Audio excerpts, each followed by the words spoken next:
y vamos a empezar a compartir la... Bien. Entonces, habíamos empezado la clase pasada con los poríferas. ¿Se está viendo la imagen? Fernando Macías. Dime, Fernando. Yo quería hacerle una pregunta. Como el trabajo es en grupo, nosotros lo subimos al aula virtual, cada uno de nosotros, ¿no? Bueno, bastaba con que uno lo subiera, pero si lo subieron varios no importa, pues yo me doy cuenta que es el mismo trabajo y lo bajo una sola vez, lo corrijo una sola vez.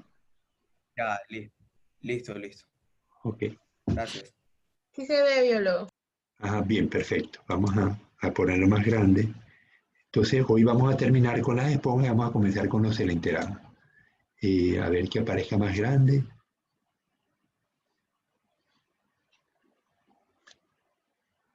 Bien.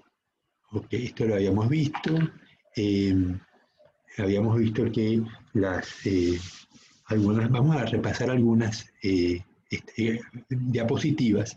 Las células que como la estructura de la esponja, pues vemos las células epiteliales, aquí las vemos como células individuales. Las células ameboides, la vemos aquí. Las células ameboides son totipotentes y pueden dar origen a cualquier otro tipo de célula. Las células este término totipotente vamos a discutirlo un momento. ¿Qué significa para ustedes totipotente? ¿Alguien se anima?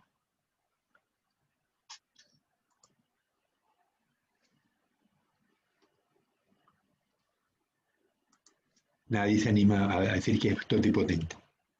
Es la potencia celular máxima.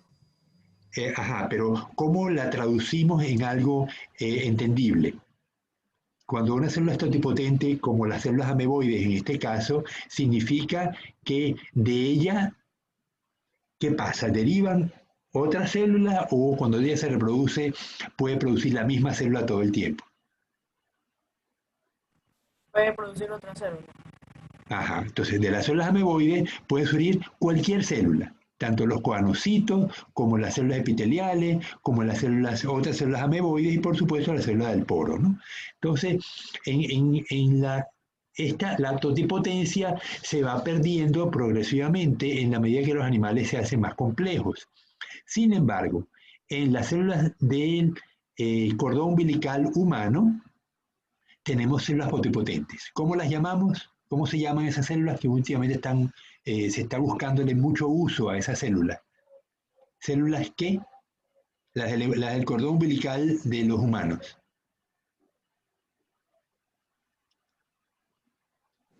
Células madres. Células madres, correcto.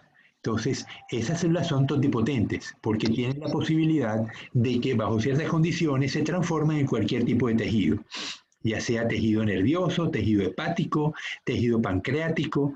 Entonces, cuando yo tengo un páncreas que no funciona, yo pudiera, en teoría, agregar células madres que me generen tejido pancreático que sí funcione. Y de esa manera, pues, lograría reponer los órganos que han dejado de funcionar por algún problema. Entonces, el desarrollo de este estudio de cultivo de tejidos con células madre, pues está dando muchas posibilidades de curar enfermedades que hasta ahora permanecían como altamente degradantes, ¿no? La diabetes. La otra enfermedad muy grave es la degeneración del riñón, cuando el riñón deja de funcionar y el paciente tiene que dializarse. A veces se dializan, seguramente algunos de ustedes tienen familiares o directos o lejanos que sufran de los riñones y tengan que dializarse. Es realmente una esclavitud, ¿no? Permanecer horas y horas pegado a una máquina mientras la máquina depura la sangre porque los riñones nuestros dejaron de funcionar. Y si no lo hacemos, empezamos a hincharnos y eventualmente pues morimos. El papel del riñón es fundamental y la carencia pues conduce a una vida bien, bien pobre, ¿no? Entonces el hecho de que yo pudiera regenerar el riñón en su funcionalidad, como el uso de células madre, pues es una maravilla, ¿no? Qué cosa que nunca habíamos pensado, ¿no? Dime, ¿algún comentario? Ok, seguimos.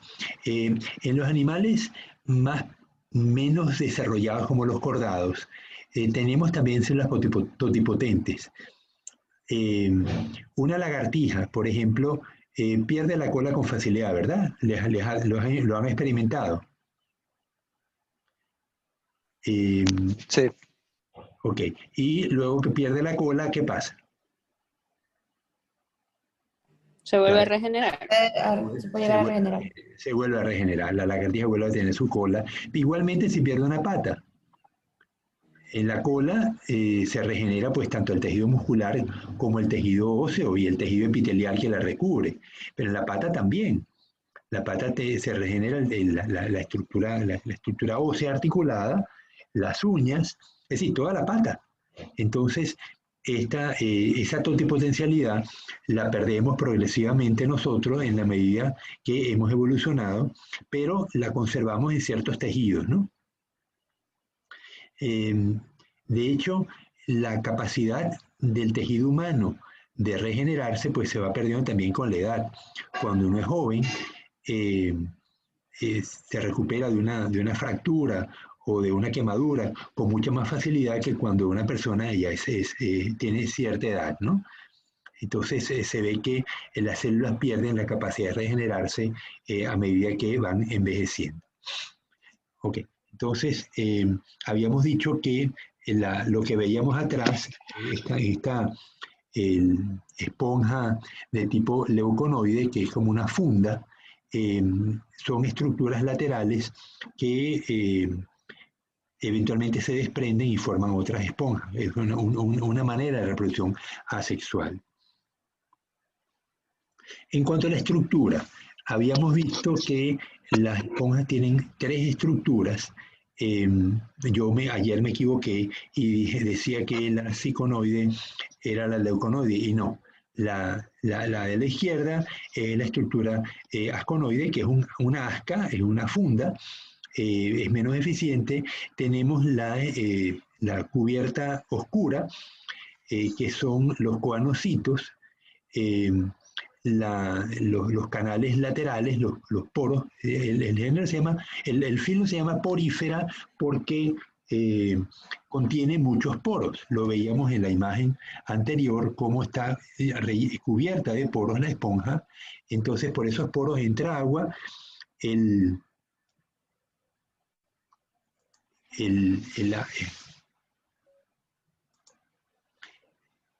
agua es conducida por los coanocitos que mueven el agua en un cierto sentido, pero fíjense que el atrio es muy amplio.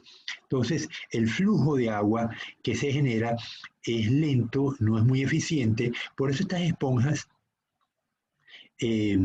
son muy poco, alcanzan muy poco tamaño. Si acaso tendrán 1 o 2 centímetros nada más, nada que ver con esas esponjas masivas que pueden tener 1 metro de diámetro.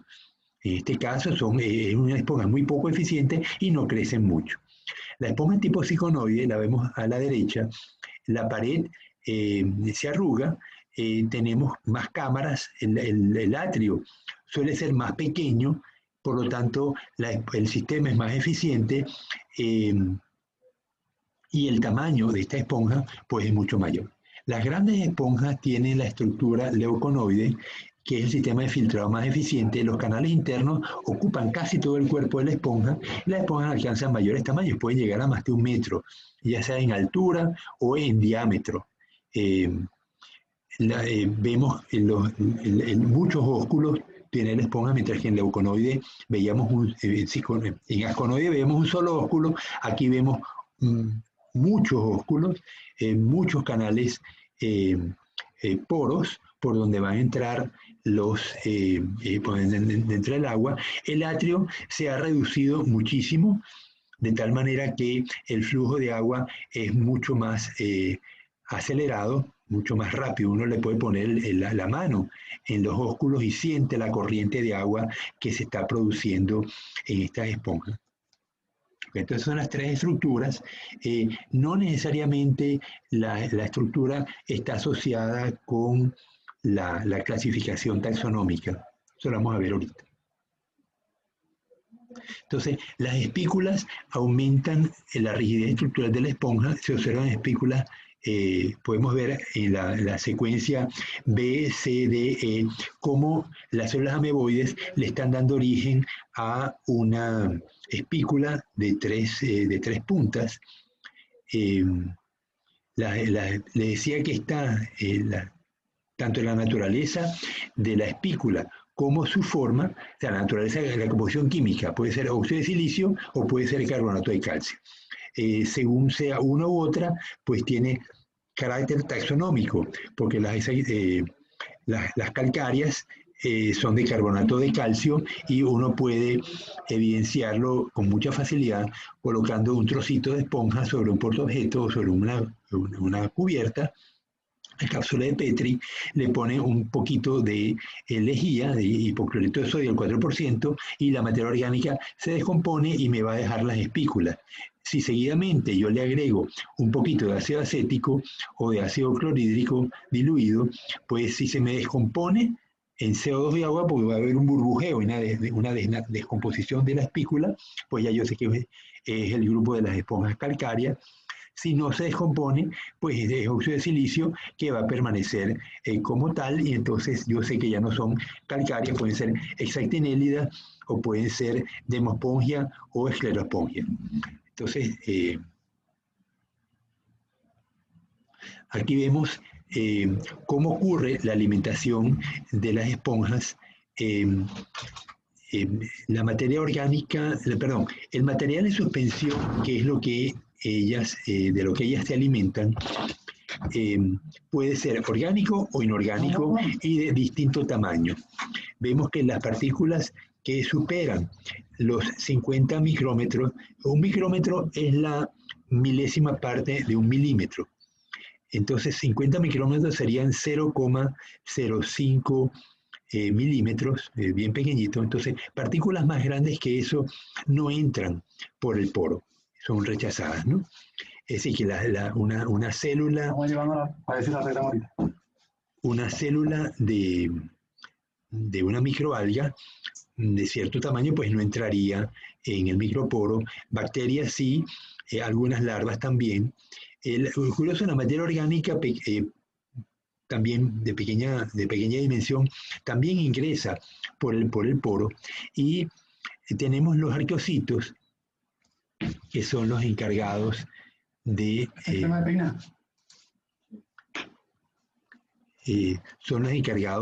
la captura del alimento, así como también los coanocitos atrapan las partículas por fagocitosis, como la estamos viendo aquí. Si la partícula es inorgánica, pues la expulsa; si la partícula es orgánica, la digiere. El coanocito adquiere partículas muy pequeñas que son filtradas por el collar del coanocito. La partícula, fíjense cómo es atrapada y luego es transportada al otro extremo del citoplasma y la libera, donde un arqueocito la captura. Lo digo porque cuando en la reproducción sexual, los espermatozoides van a ser capturados de la misma manera como estamos viendo aquí, ese puntito de un micrómetro, de una micra. Los espermatozoides van a ser capturados de esta manera, se llevan al otro extremo, se forma una vacuola, pero obviamente no se le coloca el lisosoma, lo lleva al otro extremo y se lo asocia con el óvulo. Eso lo vamos a ver enseguida, ¿no? Entonces, si es una partícula alimenticia muy pequeña, pues se le pasa al arqueocito y el arqueocito la digiere, como estamos viendo abajo. Entonces, la reproducción asexual la vimos, se ve feo.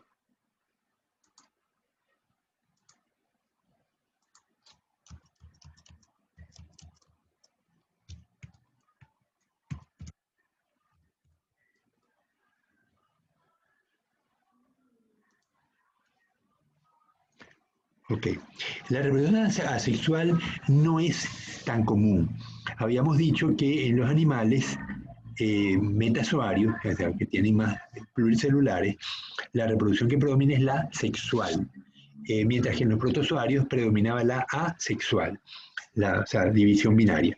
En este caso, pues como animales metazoarios, de nuevo, se repite la reproducción asexual puede ser por formación de ramas asociadas a la esponja, las cuales se desprenden y se producen nuevas esponjas, o por producción de gémulas. Las gémulas son estructuras que tienen una combinación de tejidos, están recubiertas con células epiteliales, tiene espículas, tiene amebocitos, tiene coanocitos y forman una especie de partícula. Esa partícula es expulsada del cuerpo de la esponja y se cae al sedimento, se fija y forma otra esponja. Este es un tipo de reproducción asexual. Pero en este caso, cuando las esponjas están viviendo en zonas templadas, donde la temperatura puede bajar mucho y el animal pues deja de estar vivo, o sea, el animal muere, antes de morir forma gémulas. Las gémulas tienen una capacidad de soportar las condiciones adversas y cuando llega la primavera y la temperatura del agua vuelve a subir, las gémulas, digamos que como si germinaran, salen del cuerpo de la esponja madre que les estaba sirviendo de protección y vuelve otra vez a regenerarse la esponja. Las esponjas tienen una capacidad regenerativa muy alta. Yo estaba leyendo en el libro que se pueden tomar una esponja, se pica en trocitos y de cada trocito se regenera una nueva esponja. O sea, que uno pudiera agarrar una esponja, picarla en 20 trocitos, colocarlas en un hilo y al final voy a tener pues 20 esponjas. Si son esponjas del tipo que solamente tiene esponjina, que no tiene espículas, como las esponjas que se usan comercialmente, pues es un negocio, ¿no? Producir de esta manera, reproducir esponjas asexualmente, simplemente por división. Las divido con un cuchillo, las amarro para que no se me pierdan, porque si las suelto al ambiente, pues las corrientes se la van a llevar. Pero esto es la manera como la gente en Florida menciona el libro que generaba esponjas para una producción, acuicultura de esponja, pues. La reproducción sexual se produce, hay producción de óvulos y espermatozoides, pero ese hermafroditismo no es sincrónico. Algunas esponjas solamente producen óvulos, otras solamente producen espermatozoides, pero muchas son hermafroditas. El hermafroditismo lo vamos a encontrar en varios organismos invertebrados, como los caracoles, pero a pesar de que el animal sea hermafrodita, no se autofecunda. En este caso, a las esponjas se cumple ese principio que no son sincrónicas, o sea que en un momento la esponja va a producir óvulos y en otro momento va a producir espermatozoides. Los óvulos surgen de los amebocitos o de los coanocitos y los espermatozoides surgen de los coanocitos. Los espermatozoides se van a formar en paquetes y van a salir con la corriente exhalante. En el libro van a ver una fotografía de vamos a mostrarla. Dejo de compartir, me voy al libro.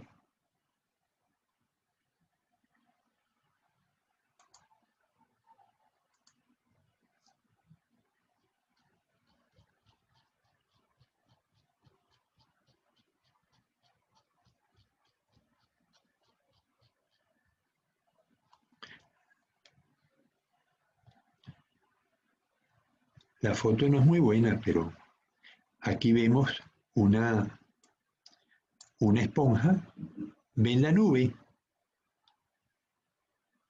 que sale de la esponja. Aún no sale que está compartiendo nada. Ah, claro, ya. Disculpen.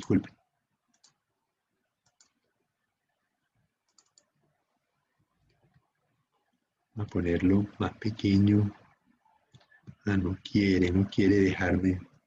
Ahí sí se ve bien. Ok, entonces ven cómo sale una gran nube de espermatozoides de la esponja. Estos espermatozoides se trasladan con las corrientes, ingresan al cuerpo de las otras esponjas, son capturados por los coanocitos y vimos cómo forma una vacuola, lo traslada al interior y lo libera de nuevo en el cuerpo de la esponja y se asocia entonces con el óvulo formando entonces un cigote. El cigote va a formar una larva que sale, se desarrolla primariamente dentro del cuerpo de la esponja y luego sale con la corriente exhalante y se localiza, se fija en algún sitio y regenera la esponja. Esa es la reproducción sexual de las esponjas.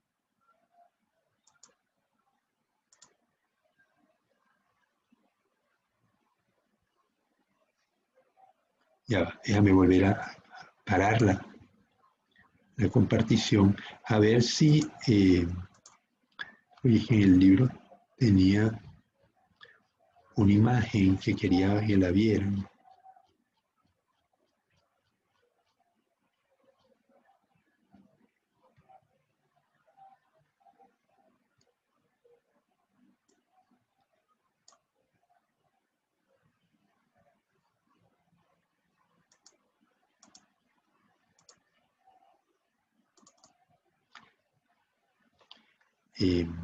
¿Lo ven? Sí. Ahí sí. Ok, entonces aquí vemos una cámara llena de coanocitos, vemos las células ameboides abajo, los amebocitos, el colenocito, el apópilo es un huequito por donde sale el agua que va hacia el canal exhalante y vemos el óvulo. Ven que el óvulo está muy cercano al coanocito, de tal manera que cuando el coanocito captura el espermatozoide, lo traslada dentro de su citoplasma y lo libera en contacto con el óvulo que va a ser fecundado. Vean acá a la derecha una imagen de el collar de los coanocitos con un puntito negro. Piensen que aquí tenemos el coanocito vista lateral, aquí lo tenemos en vista frontal con un corte. Entonces vemos el puntito central es el flagelo y el conjunto de puntitos que rodean el flagelo, que cada uno es un coanocito, pues son el collar que permite atrapar las partículas alimenticias que son muy pequeñas, ¿no? Pero vemos que no solamente las partículas tan pequeñas constituyen el alimento, sino que también los arqueocitos son capaces de atrapar las partículas porque están en el borde de los canales y las digieren. Y se dice que las esponjas son animales permeables, porque lo que digiere la esponja, lo que digieren los arqueocitos, pues lo liberan a la estructura de la esponja y le permite a las demás células adquirir los nutrientes que requieren. Es decir, cada célula, fíjense que no hay un tejido verdadero, no hay sangre, no hay un sistema nervioso. Sin embargo, la esponja es capaz de pequeños movimientos. Ella estaba leyendo en el libro que las células basales pueden llegar a desplazar la esponja unos milímetros por día, 1 a 4 milímetros por día. Es decir, tengo que esperar varios días para ver si la esponja se movió, pero el hecho es que se mueve. Y cuando uno observa que el agua se vuelve turbia, la esponja deja de filtrar. Esa capacidad de reacción se logra cerrando los poros los poros externos de la esponja. Entonces, no es que el animal no reacciona al ambiente, sino que tiene unas reacciones muy lentas, pero sí se ha observado que hay reacción.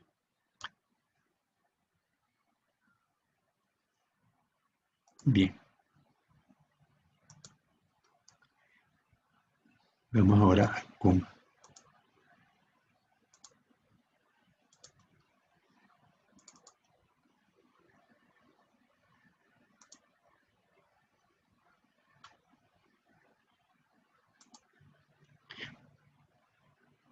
Ok. Finalmente, bueno, finalmente no, vamos a la parte de la clasificación. Las esponjas se dividen en cuatro, el filum tiene 4 divisiones, 4 clases: la clase calcárea, Extractinélida, Demospongia y Esclerospongia.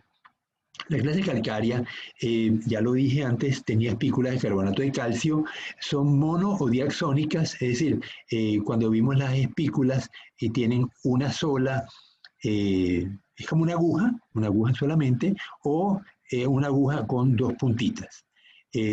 No hay esponjina, la clase calcárea. La esponjina sería lo que le da estructura a las esponjas con que nos bañamos, las esponjas, pero no plásticas, las esponjas naturales, que todavía se puede comprar en algunas farmacias. Entonces, esta esponjina no existe en las esponjas, en la clase calcárea. La clase actinélida son espículas de óxido de silicio y se caracteriza por tener 6 puntas, hexantina. Hexa significa 6, ¿no? Entonces, la hexatinélida es una clase de esponjas de aguas muy profundas, llegan a ocupar hasta los 10.000 metros de profundidad. Y lo curioso es que las células en la cubierta no están separadas por tabiques, sino tienen una cubierta uniforme y muchos núcleos. El sincitio también lo vamos a ver en los hongos, bueno, cuando vean botánica. ¿Ya vieron botánica, por cierto? María José, cuéntame, ¿ya vieron botánica, sí o no? Sí, con el biólogo Sí. Napa. Sí, ya vimos otra. ¿Botánica general o botánica marina? ¿Cómo se llama la materia? General. Botánica general. Ah, ok. Esa materia la daba antes la profesora Tania Lin, y ahora veo que le estaba dando... Pero se especializaba en algas. Bueno, claro, es que él daba botánica marina antes. Y bueno, el fuerte de él, cada quien... El problema de la facultad es que no tenemos botánicos. Bueno, sí tenemos botánicos, el profesor Napa, pero él es botánico marino, se especializa en algas y seguramente condujo la materia hacia lo que él sabe. Pero también le habla de árboles, ¿verdad? O sea, hablamos muy poco, como el 10% de todo lo que vimos. Ya. Bueno, bueno, dirán que está en la Facultad de Ciencias del Mar y por eso, ¿no? Si estuvieran en Quito, en la Universidad Central, pues estarían viendo árboles y las algas las verían muy poco, ¿no? Bien, yo confío que en un futuro pues, la facultad tenga botánicos y tenga también zoólogos terrestres, porque hasta ahora lo que tenemos son zoólogos, sí, pero zoólogos marinos todos. Tenemos zoólogos terrestres en agropecuaria. Cuando ha habido casos, como en la facultad, tenemos que atender a las personas que vienen con algún problema que puede ser atendido por la universidad.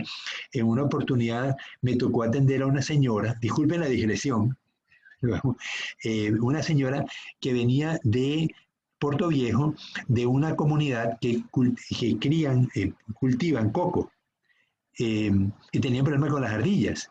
Las ardillas les consumían mucho los cocos y querían saber cómo podían controlarlos. Entonces llamé a una amiga en agropecuaria, le pregunté si había alguien que pudiera atender a la señora y en efecto había un profesor que se encarga de animales pequeños, roedores, conejos, entre ellos ardillas. Y el señor, pues, la verdad que no supe en qué terminó la historia, ¿no? Pero sí tenemos, en agropecuaria, tenemos profesores que se dedican a la parte animal terrestre distinta a los peces, ¿no? Y también tenemos agrónomos que se dedican a la botánica Entonces, lo que yo le propondría al decano es que parte de los temas de la botánica general lo den los profesores de agronomía, si es que se consigue ese acuerdo con ellos, ¿no? Pero usualmente cuando uno le asignan carga, uno tiene que dar la materia entera, pero puede invitar a otros profesores a dar charlas, ¿no? Estoy seguro que en el futuro esto se va a mejorar, porque debemos dar o tratar de hacerlo una formación más integral para ustedes biólogos, porque cuando se gradúen ustedes van a buscar trabajo y seguramente les va a tocar pues trabajar tanto en comunidades terrestres como acuícolas, como acuáticas. Si le consiguen empleo en el Ministerio del Ambiente, pues les va a tocar trabajar en parques nacionales, algunos estarán en tierra, en la sierra o en el oriente o en la costa. Y van a presuponer que por el título de biólogo, pues ustedes dominan tanto plantas como animales terrestres y acuáticos. Algo que personalmente me pasó en la Universidad Central de Venezuela es que yo sentía que en mi formación como fisiólogo, en la parte de fisiología vegetal, estaba muy poco, no estaba satisfecho con la formación que me habían dado, a pesar de que había cursado la materia, le pedimos a un fisiólogo muy famoso, el más famoso, fisiólogo vegetal más famoso de Venezuela, que por favor nos dictara un curso, ya estábamos en 10º semestre, y el profesor aceptó. Entonces pudimos compensar pues la formación que habíamos tenido en 6º semestre con ese curso de 10º, que era más bien parecía un curso de posgrado, ¿no? Curso de maestría. Por el nivel con que el profesor lo dictó, muchos de los compañeros, de los 5 compañeros que lo tomamos, terminaron siendo fisiólogos ellos mismos, ¿no? O sea que realmente el curso rindió frutos para el país, ¿no? Pero saco esto a colación porque ustedes se van a sentir en algún momento que su formación sienten que no es la adecuada en algún campo, ya sea en química, matemáticas, en física o en algún campo de la biología, y requieren solucionarlo porque les interesa trabajar hacer una tesis o trabajar en algún campo de la biología y sienten que no están bien formados. Entonces, en la Universidad Central teníamos la posibilidad de tener materias electivas cuya naturaleza cambiaba según el interés del estudiante. Aquí en Ecuador, el Consejo de Educación Superior es mucho más rígido y no permite que esas materias existan. Toda materia que esté declarada en la malla tiene que tener un sílabo, tiene que estar bastante bien definida. Pero los profesores podemos recomendarles literatura o podemos atenderlos en tutoría para cubrir ciertos temas que les interese a ustedes desarrollar, porque al fin de cuentas todavía están en 4º semestre, pero de aquí a que lleguen a 10º, pues van a pasar algunos semestres y como me expresan ustedes, no sienten que la formación en el área de botánica terrestre no es la adecuada. Entonces, bueno, busquemos soluciones en el momento que sientan una necesidad particular de trabajar con algún tipo de vegetación. Pongamos que les interesa trabajar con ceibos, porque el ceibo no solamente es el símbolo de Manabí, sino que además ocupa una posición muy, muy especial en el ecosistema y no están bien formados en ese tipo de estructuras, de plantas, pues bueno, buscaremos quien nos ayude, ¿no? En otras facultades, en otras universidades, o uno mismo. Yo personalmente era botánico antes, ¿no? Antes de volverme biólogo marino. Pero bueno, eventualmente uno tiene que tomar decisiones en la vida y yo decidí que si quería ser biólogo marino, pues tenía que especializarme y hice el doctorado en biología marina. Bueno, seguimos con las esponjas. Entonces, la clase calcárea son un grupo pequeño de esponjas que tienen carbonato de calcio y ya les dije cómo reconocer, primero cómo extraer las espículas y luego cómo reconocer si son silíceas o son de carbonato de calcio. Las actinelias son esponjas de aguas muy profundas, tienen esa característica, espículas de óxido de silicio y 6 puntas. Y la cubierta es un sinsitio. ¿Qué es un sinsitio? Es una gran célula que tiene muchos núcleos y no está dividida. no está segmentada como una célula, sino tenemos, imagínense que toda la cubierta de la esponja, aunque seguramente no son esponjas muy grandes, ¿no? Pueden ser esponjas, pueden tener a lo mejor 4 o 5 centímetros de longitud, pero toda la cubierta es un sinsitio. Entonces yo puedo mirar al microscopio, teñirla, pues, si no, no voy a ver muchas cosas, y voy a ver que los núcleos que se tiñen, el núcleo tiene ácido desoxirribonucleico y por lo tanto se va a teñir con un colorante básico, y yo voy a ver que tiene muchos y no está separado por membranas celulares. En los hongos ocurre el mismo fenómeno, tenemos sinsitios. Entonces eso permite que el flujo de organelos y el flujo de materiales se traslade a todo el sinsitio, ¿no? Porque no hay tabiques, simplemente no hay paredes que lo impidan.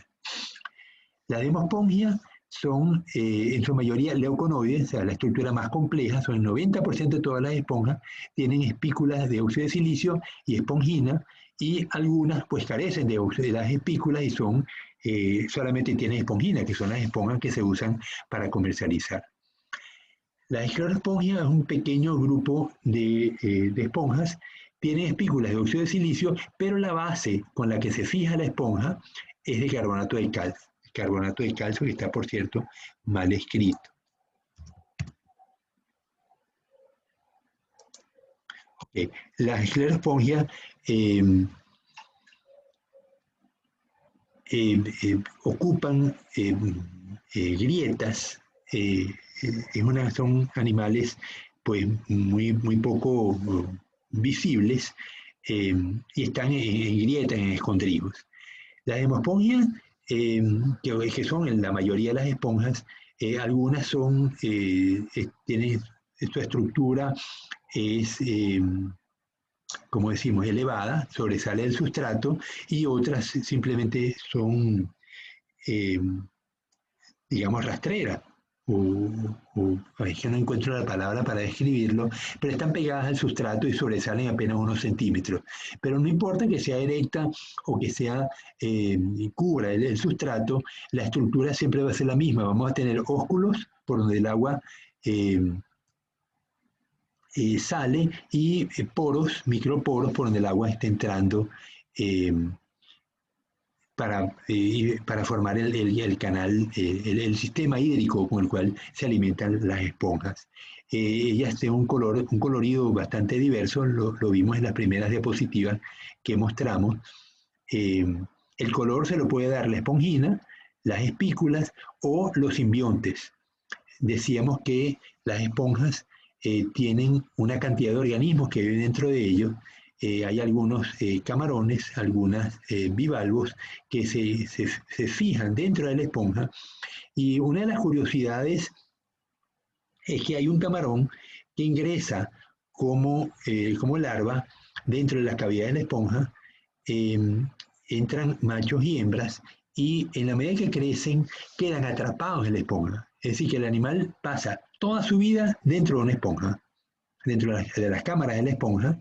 Allí se reproducen porque tienen machos y hembras, y se alimentan del plancton que ingresa con la corriente. Pero el animal, imagínense, vivir toda una vida, que puede ser unos cuantos meses, son animales muy pequeños también, atrapados, ¿no? O sea, cuando uno rompe la esponja, se da cuenta que los animalitos estaban encerrados en las cavidades de la esponja. Les había comentado que en una oportunidad yo me agarré un leuconoide y me lo quise llevar a mi casa. Esto fue en Florida. Mi familia mi hermana tiene una casa allí en Fort Lauderdale, en Florida. Y yo me agarré la esponja y me la subí al apartamento. Bueno, el olor era absolutamente insoportable, tuve que botar a la basura, porque la esponja no solamente muere, sino que además mueren todos los animales que viven dentro de la esponja. Entonces, en ese sentido, esto viene a colación con el papel ecológico de las esponjas. Constituyen, al igual que los arrecifes pueden ser de coral, lo vamos a ver en la siguiente clase, enseguida vamos a hablar de los ser enterados, pero los arrecifes pueden ser arrecifes coralinos, o arrecifes pedregosos. En el Ecuador continental no tenemos arrecifes coralinos, pero en el Ecuador insular sí, en Galápagos. Tenemos comunidades arrecifales que continuamente están creciendo porque el coral está creciendo. Entonces, el arrecife constituye un ambiente de alta estructura. Comparen, por ejemplo, la playa donde nos bañamos, la playa del Murciélago. Si usted pusiera una máscara para bucear en apnea, verían que en la playa del Murciélago es una comunidad arenosa muy homogénea.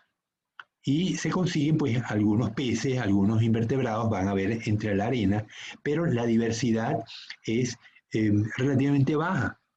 Si comparáramos con los arrecifes rocosos que hay frente a Jaramijó, tendríamos una diversidad muchísimo más grande. El hecho de que haya piedras, al haber piedras también hay escondrijos donde los animales pueden ocultarse de los depredadores, puede haber sustrato en el cual fijarse, porque fijarse sobre la arena o el fango tiene un inconveniente y es que es un sustrato muy, muy móvil. Las corrientes lo eliminan o lo depositan, dependiendo de la velocidad de la corriente. Entonces, fijarse sobre un sustrato arenoso pues requiere la posibilidad de poderse mantener allí. Por ejemplo, podemos tener almejas o gusanos anélidos creciendo dentro del sustrato, luego sacan los tentáculos para crecer, para alimentarse, pero el gusano se mueve, las almejas se mueven. Entonces, aunque la arena se mueve, los animales pueden permanecer allí gracias a su capacidad para mantenerse en el sitio, para moverse y mantenerse en el sitio. Pero muchos animales sedentarios que encontramos en los arrecifes pedregosos o los arrecifes de coral no se pueden desplazar, sino son fijos. Esos no van a estar presentes en las comunidades arenosas o fangosas, mientras que un arrecife de coral o pedregoso sí. Entonces tenemos que los arrecifes constituyen estructura vertical y horizontal que permite una comunidad de muy alta diversidad. Esas comunidades, a su vez, son la base para alimentar una gran cantidad de organismos y son sitios donde van a vivir muchas larvas de muchos organismos. Entonces los arrecifes como zonas de crianza son fundamentales para el ecosistema marino. Las esponjas como estructuras verticales, a su vez son ellas mismas, su estructura pues permite que animales se comporten como si fuera una piedra, ¿no? Entonces en ese sentido le da variabilidad estructural a la comunidad costera o del sustrato, y además internamente ellas pueden albergar una cantidad de organismos. Entonces desde el punto de vista de la biodiversidad, las esponjas constituyen un elemento importante en la diversidad de organismos en la costa de cualquier país. Las esponjas pueden ser dulceacuícolas o pueden ser marinas. No hay muchas dulceacuícolas, pero las hay. Debe haber unas 11 especies y algunas de las dulceacuícolas se asocian con algas verdes. Entonces la esponja luce una esponja verde, pero no porque ella fotosintetice, sino porque en su estructura tenemos algas creciendo y seguramente funcionan como simbiontes, como si fuera una zoosantela, pero en este caso el alga está creciendo junto con las células de la esponja. Algunas esponjas tienen la capacidad de degradar sólidos, en particular degradar estructuras de carbonato de calcio. Muchas veces las conchas de los bivalvos, la concha de los caracoles o las algas calcáreas, las algas rodofitas calcáreas, fijan el carbonato de calcio. Esas estructuras, pues cuando el animal muere o cuando el alga muere, se van al fondo. Eso puede acumularse indefinidamente, pero las esponjas son una de las estructuras que eliminan el carbonato de calcio. Los amebocitos son capaces de digerir Acuérdense que el carbonato de calcio, tanto en las algas como en las conchas de los bivalvos, como en las conchas del caracol, está depositado el carbonato de calcio sobre una estructura orgánica. Esa estructura orgánica puede ser digerida por los amebocitos y se va desprendiendo el carbonato de calcio, las piedritas de carbonato de calcio. Entonces, la esponja lanza las pequeñas partículas de carbonato de calcio, salen con la corriente exhalante y uno puede ver cómo trocitos que parecen trocitos de harina, son de carbonato de calcio, son lanzados por la corriente exhalante, por el ósculo, fuera de la esponja. Entonces, desde ese punto de vista, la esponja también contribuyen a degradar el sustrato, a degradar la materia orgánica que se encuentra acumulada en el sedimento y la resuspende. Este proceso de resuspensión de materia orgánica y materia inorgánica, como el carbonato de calcio, pues constituye parte del ciclo del carbono, que me imagino que lo estudiaron cuando vieron biología general o cuando vieron ecología general en los semestres más inferiores, ¿no? Entonces, este papel del reciclaje es crucial en los ecosistemas, porque si no, las materias se acumularían indefinidamente y entonces quedarían restringidas los otros organismos de poder usar ese material, ya sea minerales o sea materia orgánica. Bueno, ¿algún comentario que alguien quiera hacer?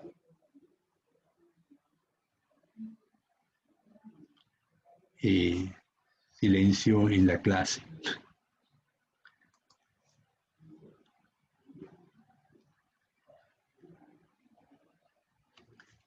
Bien, entonces vamos a iniciarnos. No ha entrado más nadie, ¿verdad? Déjeme verificar lo que me faltan, por si acaso.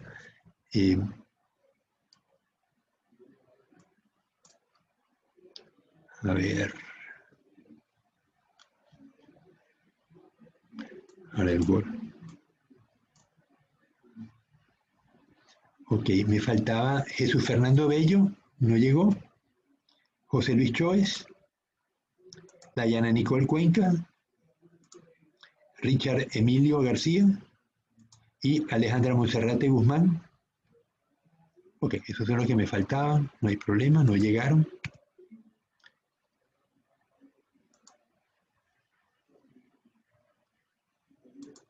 Bien, vamos a que no me interesa.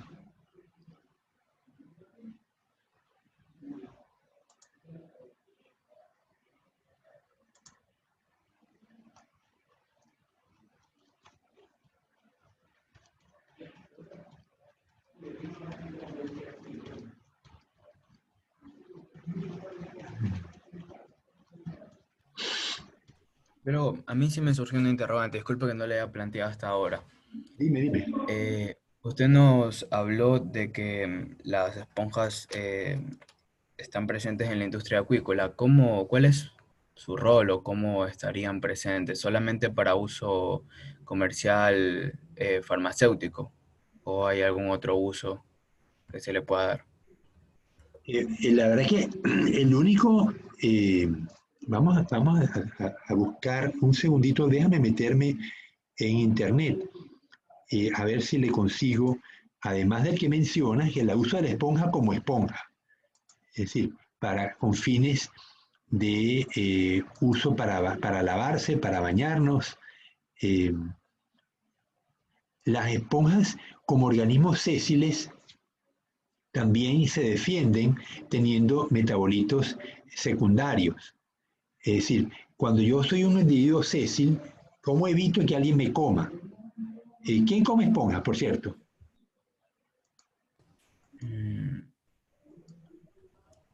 Hay un vertebrado que come esponjas. ¿Tortugas de mar? Exactamente, pero ¿de qué familia?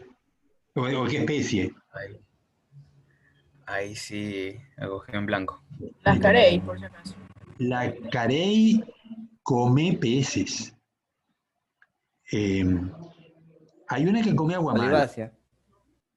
El Epidogelium olivácea, yo creo que también come peces. La que come cosas raras es la Dermochelis coriacea, la laúd o la tortuga de cardón, no sé cómo la llaman en Ecuador, la que es negra con unas listas que no tiene carbonato de calcio. Ella es una tortuga blanda, pero llega a tener un tamaño bien considerable. Esa come aguamalas y es posible que come esponjas también.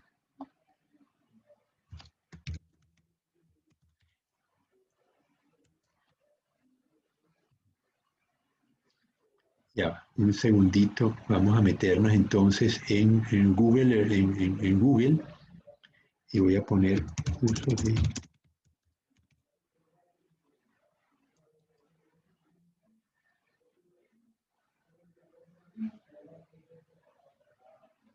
Vamos a ver si Google me ayuda. Dice, por lo general usamos las esponjas para lavar los platos y limpiar diferentes superficies, junto con un buen detergente o agente limpiador. Pero no es eso lo que queremos, ¿no?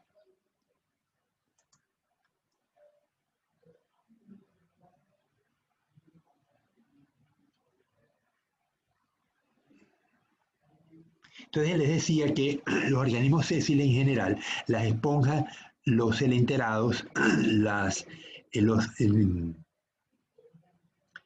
los tunicados, tienen al ser sésiles, se defienden con la química. Entonces, esa química me permite obtener productos del metabolito secundario que pueden tener efecto biológico. Pueden ser antibióticos, pueden ser venenos. Y en el laboratorio de la Universidad de Milagro, la UNEMI, ¿saben dónde queda Milagro? En la provincia del Guayas. ¿Pegada con qué provincia? Los Ríos. Los Ríos, exactamente. Oye, finalmente saben de geografía. A veces me toca pelear. Cuando empecé a dar clases aquí en Ecuador, me daba cuenta que los ecuatorianos primero viajan muy poco y conocen muy poco su país. Entonces, el primer deber que le puse a los estudiantes en el tecnológico era un mapa del Ecuador con todas las provincias y sus capitales de los ríos. Porque si van a ser acuicultores, tenían que conocer dónde están los principales sistemas acuáticos del país, tanto ríos como represas. Hay pocas represas, lamentablemente. Pero yo no podía concebir que un nacional de un país no conozca su país, no conozca las capitales de las provincias, ¿no? Y primero tuve que hacer la tarea, primero aprenderme las capitales de las 24, los nombres de las 24 provincias con sus capitales, ¿no?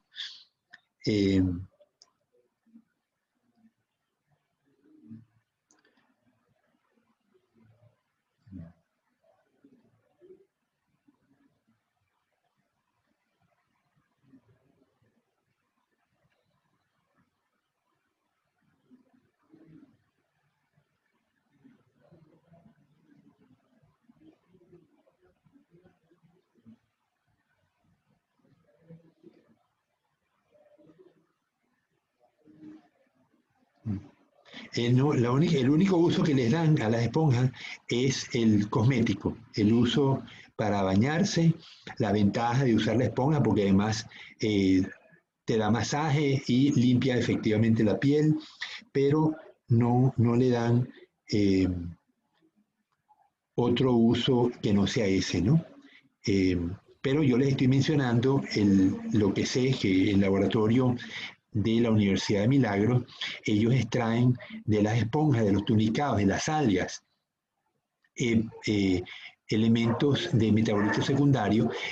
¿Por qué insisto en lo del metabolismo secundario? Porque el metabolismo primario está constituido por sustancias como carbohidratos, lípidos y proteínas, y ácidos nucleicos, que son lo que conforma la mayor parte de la composición de la célula. Me faltarían las vitaminas y los minerales.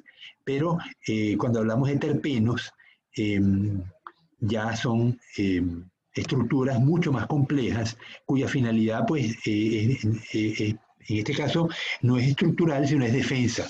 Es servir como veneno, o dar mal sabor, y de esa manera es un mecanismo de defensa que tienen estos organismos sésiles, varios de ellos, ¿no? Entre ellos las esponjas.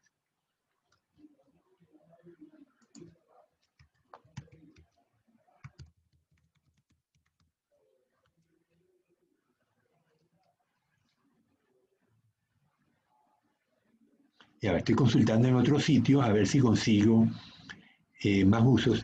Cuando mencionamos la acuicultura de esponjas, era básicamente por reproducción asexual, ¿no? Donde la esponja simplemente es dividida y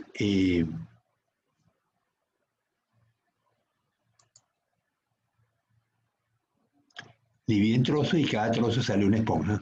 Entonces, lo que hay que esperar que la esponja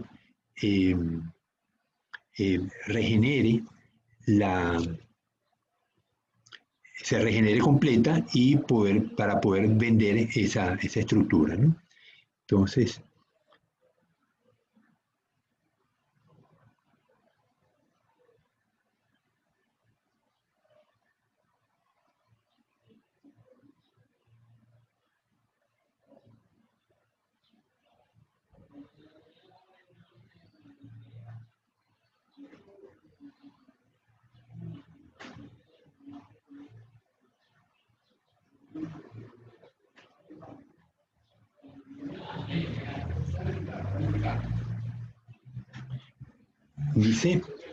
dice las esponjas y el ser humano. Estoy leyendo Wikipedia. Dice, las esponjas, los primeros habitantes del Mediterráneo ya utilizaban la conocida esponja de baño. Su uso fue descubierto probablemente por los egipcios.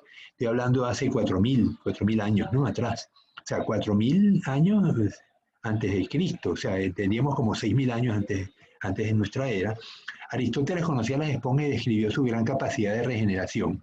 Los soldados romanos las usaban en vez de copas de metal para beber agua durante las campañas militares, y la pesca de esponjas era una de las pruebas de los antiguos Juegos Olímpicos.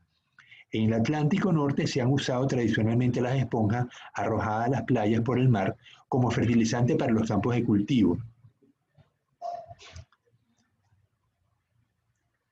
O sea, las recogían de la playa y las agregaban a los campos. No obstante, el interés económico radica en las esponjas de baño, sobre todo los géneros Espongina e Hipospongia, cuyo esqueleto es exclusivamente córneo y flexible, o sea, de Espongina.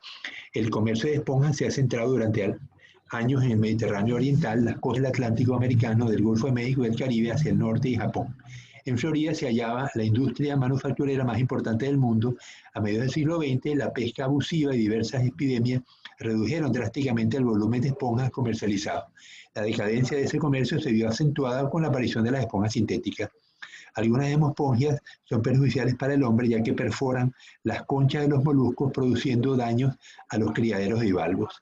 Bueno, ya les mencionaba que la esponja actúa no solamente sobre las conchas vivas, sino en las conchas muertas. O sea, cuando la esponja está actuando, perforando la concha del bivalvo, aun cuando el bivalvo está vivo. Y eso constituye entonces un problema cuando tenemos cultivos de mejillones o cultivos de ostras. Bien, entonces hay un deber que quiero que me hagan, y es que van en el libro.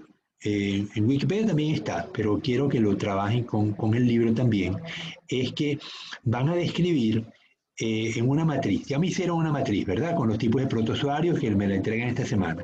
Para la próxima semana quería que hagan una matriz donde van a poner el vertical, en la primera columna, los tipos de células, todos los tipos de células que ustedes consigan de las esponjas, y en la columna de la derecha van a colocar la función. Dónde está localizada y cuál es su función en la estructura de la esponja. No es un trabajo complicado, es bonito. Van a aprovechar para ver unas imágenes muy lindas que tienen los libros. Aquí estoy viendo en Wikipedia unas fotos fantásticas, ¿no? Entonces, y si pudieran bucear, se darían un gustazo de ver el colorido de las esponjas sobre el sustrato. Algunas que tienen comensales, tienen simbiontes, pues tienen color del simbionte, pueden ser verdes, si están asociadas a zooxantelas, o la esponjina pues puede cambiar de color, el marrón, anaranjada, gris. Eh, entonces, disfruten este deber. Entonces estamos claros que dos columnas, en una colocan el tipo de célula y en la de la derecha la función que cumple, dónde está esa célula, su estructura dentro del cuerpo de la esponja y cuál es su función. ¿Estamos claros? Esto en base al contenido del libro de Verne, si no me equivoco, ¿cierto? Buscarlo donde en el libro va a estar, pero donde quieran lo pueden buscar también, ¿no? O sea, ustedes tienen libertad de moverse en el Internet para buscar estas cosas. Lo que sí quiero que sean exhaustivos, que completen lo mejor, porque en la búsqueda van a aprender mucho, mucho más de lo que yo les puedo enseñar en estas 2 horas de clase, ¿no? Hay al menos 10 tipos de células. Ok.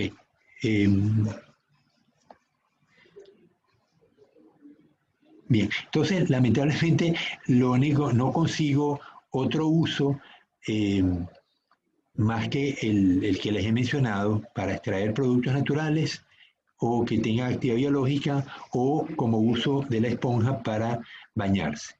Y el peligro que constituyen las esponjas perforadoras que dañan la concha de los moluscos bivalvos. Bien, vamos entonces.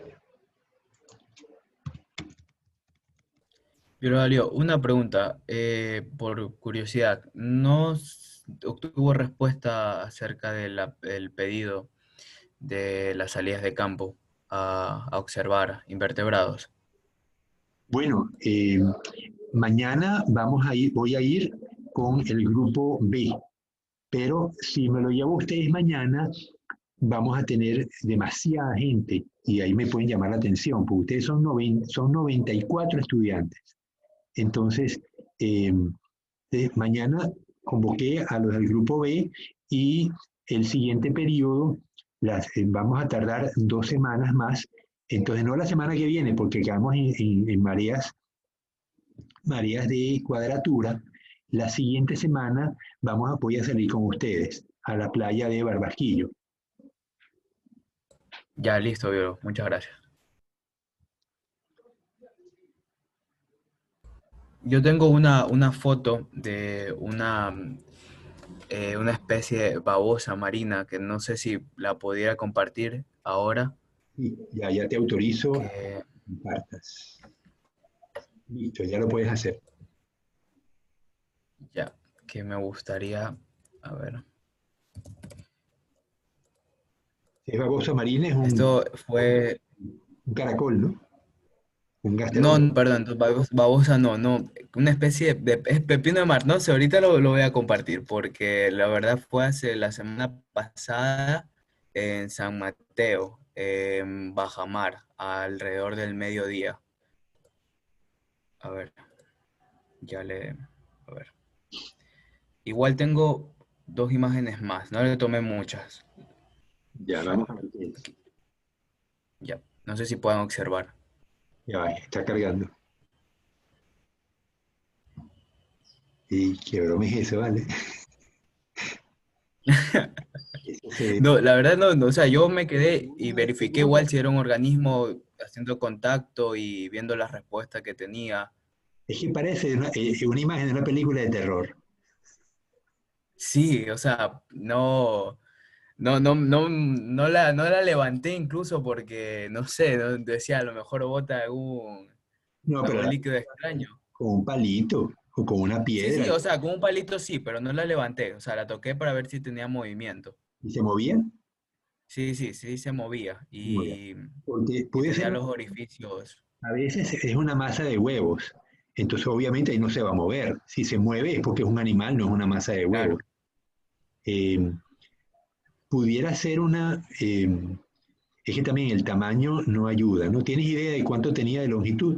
¿Era 2 centímetros? Alrededor de unos 10 centímetros. Ok. Eh, ya.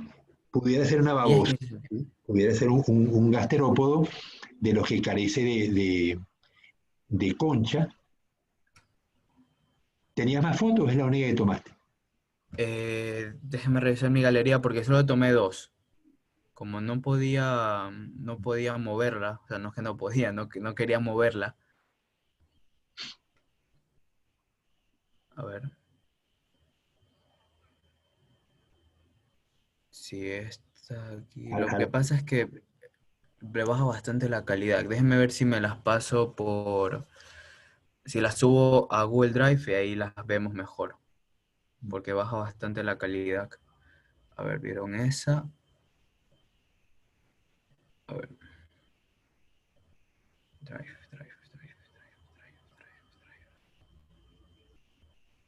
Ujú, ujú, ujú.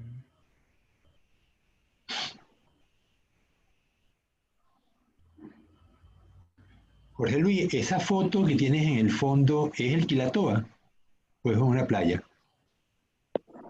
Sí, profesor, es en la Anquilotoa, en la laguna. Ok, una foto bien bonita, ¿no? La foto. El Quilatoa realmente tiene unos colores impresionantes, ese cráter, ¿no?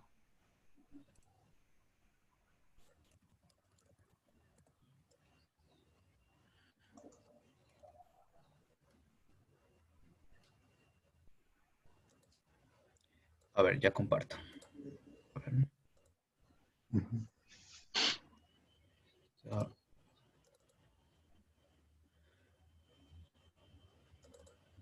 la había subido acá.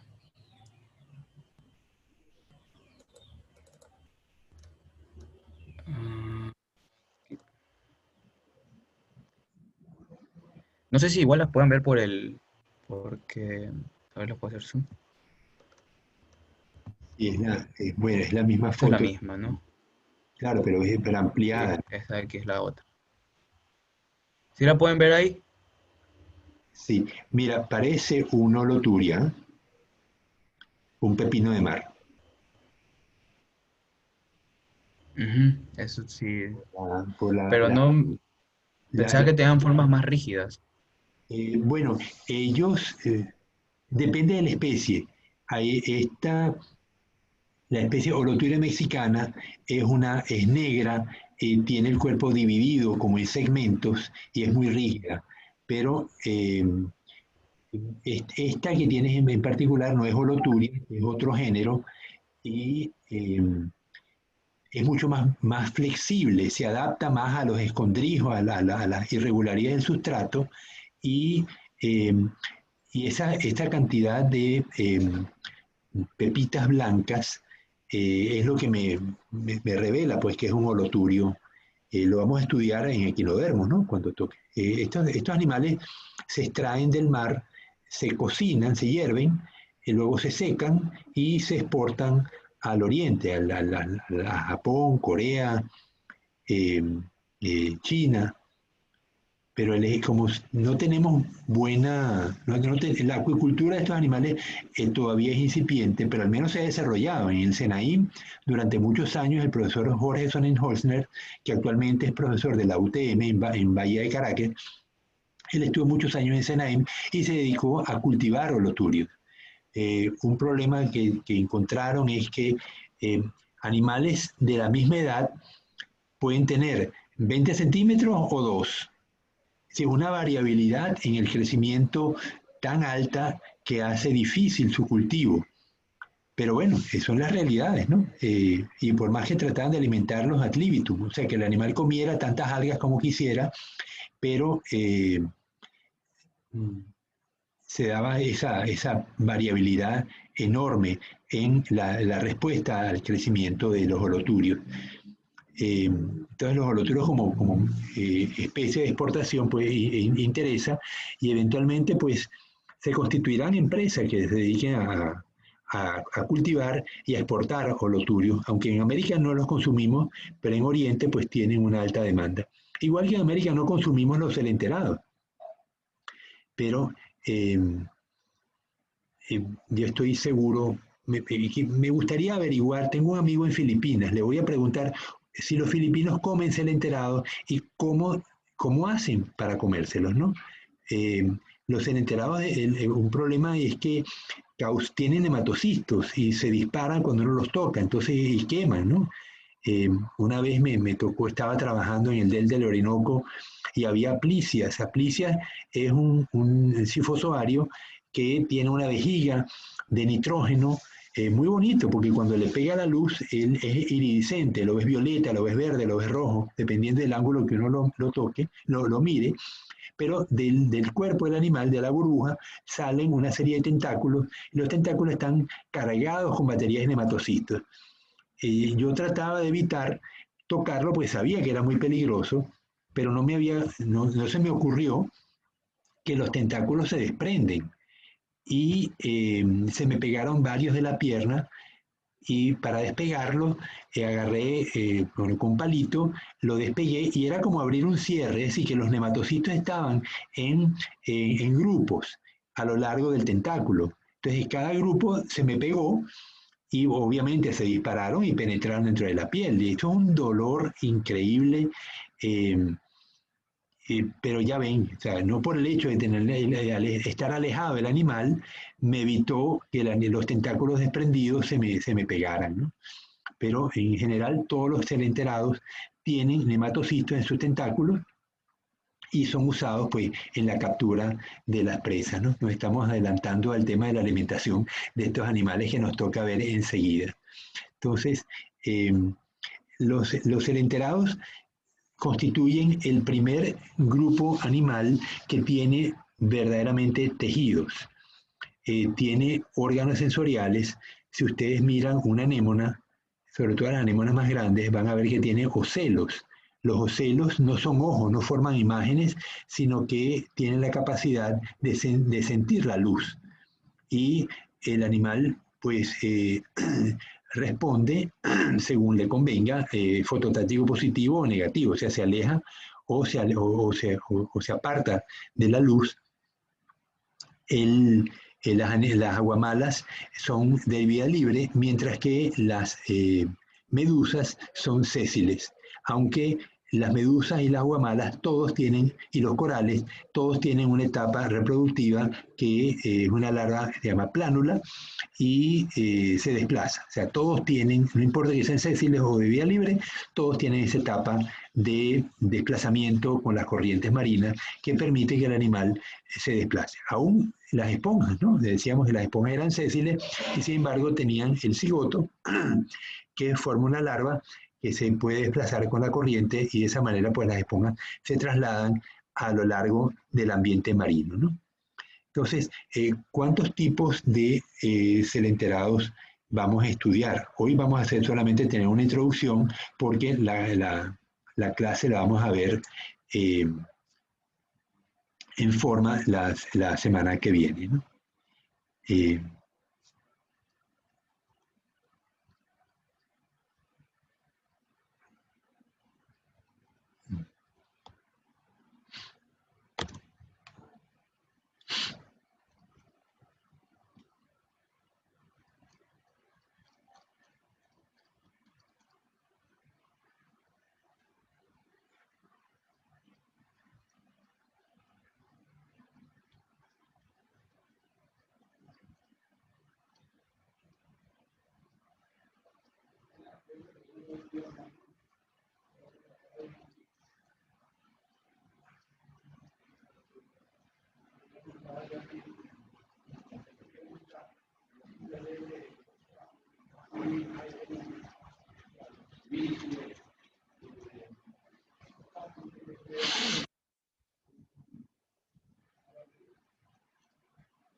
Entonces, vamos a ver que los hidrozoarios están divididos en cuatro, el filum hidrozoa, o el filum Cnidaria, está dividida en tres clases.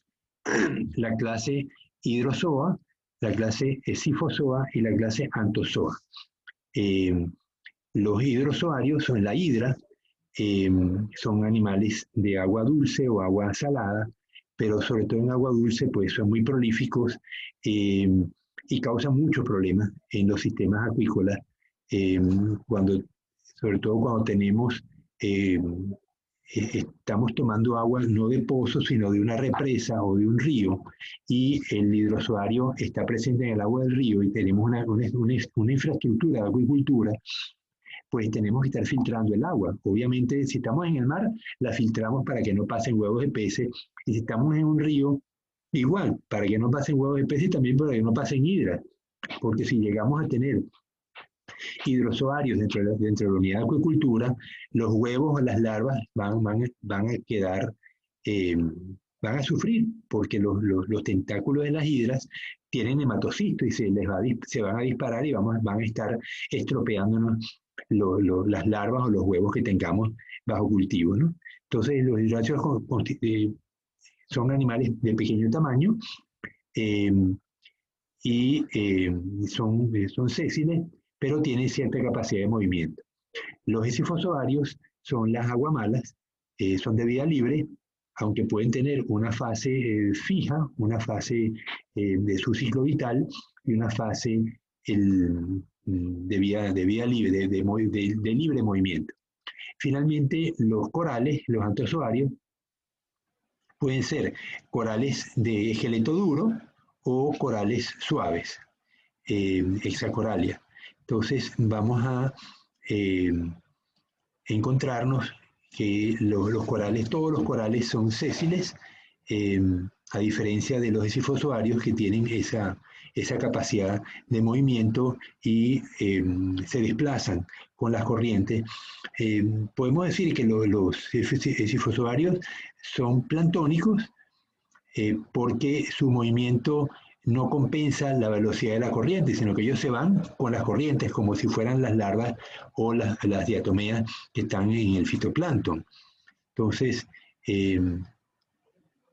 son de los animales planctónicos pues, de mayor tamaño, ¿no? Podemos tener he visto unas aurelias, unas guamalas que tienen un diámetro casi de 30 o 40 centímetros, ¿no? Son bastante grandes, ¿no? Entonces, veíamos que ellos constituyen una dieta de algunos animales. Mencionamos que la tortuga laúd come aguamalas. ¿Quién come corales? La verdad que es muy probable que algunos peces, ¿alguien de ustedes bucea en apnea? Porque si alguien bucea, a lo mejor también usa este sistema para la captura de peces, arpón. Y muchas veces cuando uno bucea en los arrecifes, pues ve que que están comiendo los peces. Y tenemos que el pez loro, por ejemplo, tiene unos dientes muy concentrados, muy pegados, que le permiten morder las piedras y extraer y consumir los animales y las plantas que están creciendo sobre las piedras. Y no me extrañaría que también pueda comer corales, ¿no? Corales ¿sí? Entonces,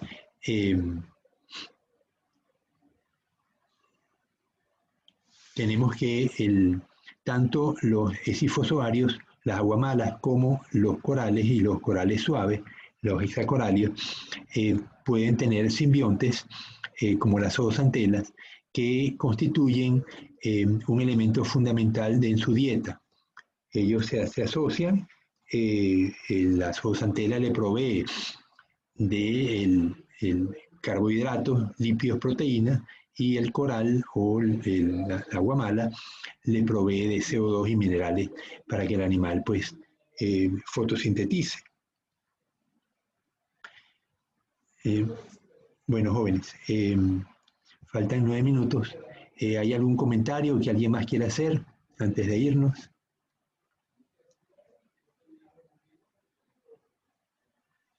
Biólogo, yo solamente tengo una pregunta. Todas las tareas que usted envíe van a ser en grupo, ¿verdad? Repite de nuevo que se oye muy bajito. Todas las tareas que usted envíe son grupales, ¿verdad? Sí, sí, porque ustedes son Gracias. demasiados. Claro, si alguien, bueno, yo he visto que ustedes han estado comunicándose buscando si alguien necesitaba eh, aumentar el tamaño del grupo. Eso, bueno, ya es ese tipo de organización ya la logran ustedes individualmente, ¿no? Eh, pero si alguien no consigue grupo, tiene que hacer la tarea solo, no hay más remedio, ¿no? Porque no se puede quedar sin nota.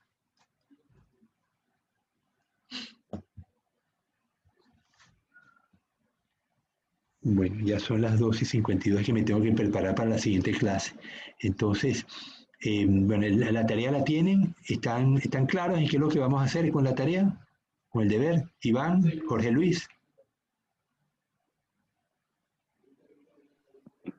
Sí, profesor, todo bien.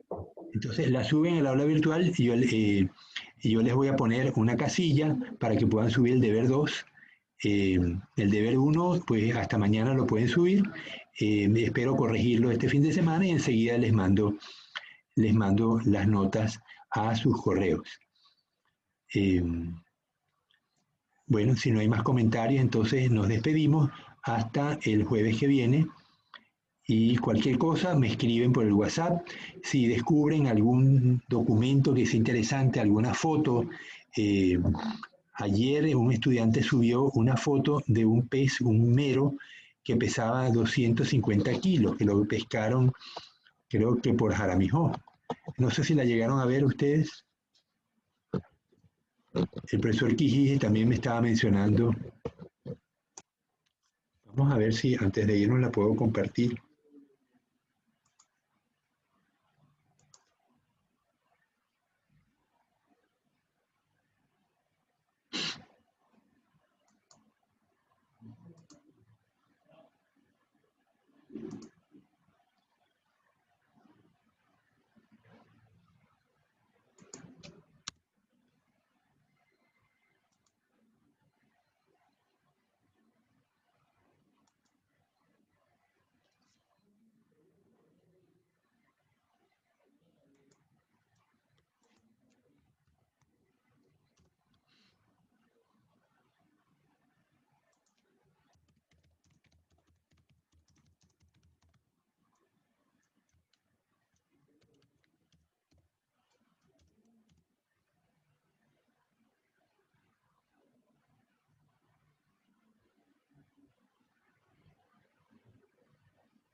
Ya va a aparecer la foto.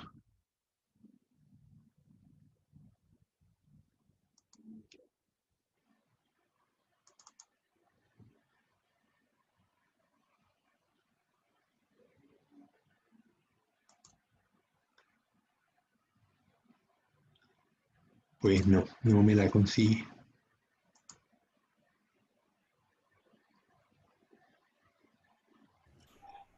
Bueno, la próxima clase se la muestro. Pero van a ver, a lo mejor en La Marea o en algún periódico van a ver la foto de un mero. Es una especie de Pinephelus. Yo creo que es el Pinephelus itajara, porque alcanza grandes tamaños. Puede ser del tamaño de una puerta de la casa nuestra, ¿no? Y ese llegó a pesar como 250 kilos. Bueno, joven, entonces nos vemos el jueves que viene. Si no hay más comentarios, Daniel, Alexi.